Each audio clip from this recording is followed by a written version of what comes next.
Yes, veteranong aktor, may sponsor hunt kuno. Mga kaklase, Senets itong isang veteranong aktor na madalas nating napapanood noon sa pelikula at teleserye.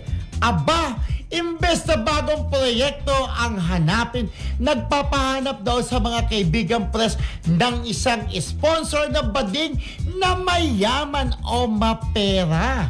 Chika pa ng ating source, kahit 50-50 yaw lang daw ang ibigay, sold na si aktor para sa kanyang pang-araw-araw na gastos. Oh. Kaso ang tanong ng marami, hanggang kailan kaya siya aasa sa paandar na ito kung wala namang pumapasok na project? Sandali, kasi sabi niya kahit na 50,000. 50K. So, ibig sabihin, may asim pa itong aktor. Yes, kasi ganito yan, kahit 50K lang daw. Kasi dati, lagpas 50K yung kanyang presyo. Kasi naman, in fairness, gwapo siya at magaling na aktor at sumikat din naman.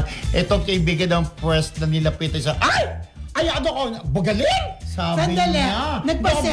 Nagpa-sexy ba si actor? Yes, nagpa-sexy siya. Nakita ba natin siya kamakailan? Siguristo, nakita niya somewhere along the way. Grabe. Nakita natin. In fairness, may asim pa rin naman talaga siya. Naman. At saka namoy ko siya dun, parang hindi naligo ba asim. Charos! Tabi-tabi po, joke lang. Hindi, may asim pa siya. May asim, in good shape.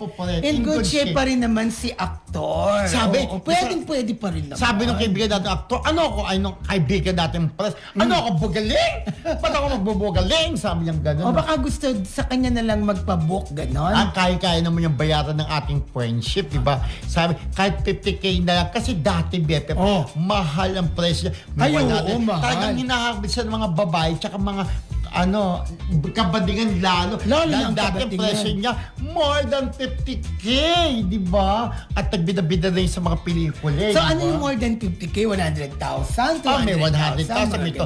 Diyos ko, kung ikaw naman during nung younger days niya, babayaran mo naman siya. Yan, ito yung mga bading na yayamanin. Yes, pero yung mga ibang nag-iisip na for just one night stand, ganun ibabayad mo, no way. Yung ibang mga ganun. Pero yung mga ganun na mga ibang mga yayamanin can afford, why not? At least pagkitaso, hoy, natikman ko yung sikat na aktor at may asim pa. Ayun, pero iba ayaw na.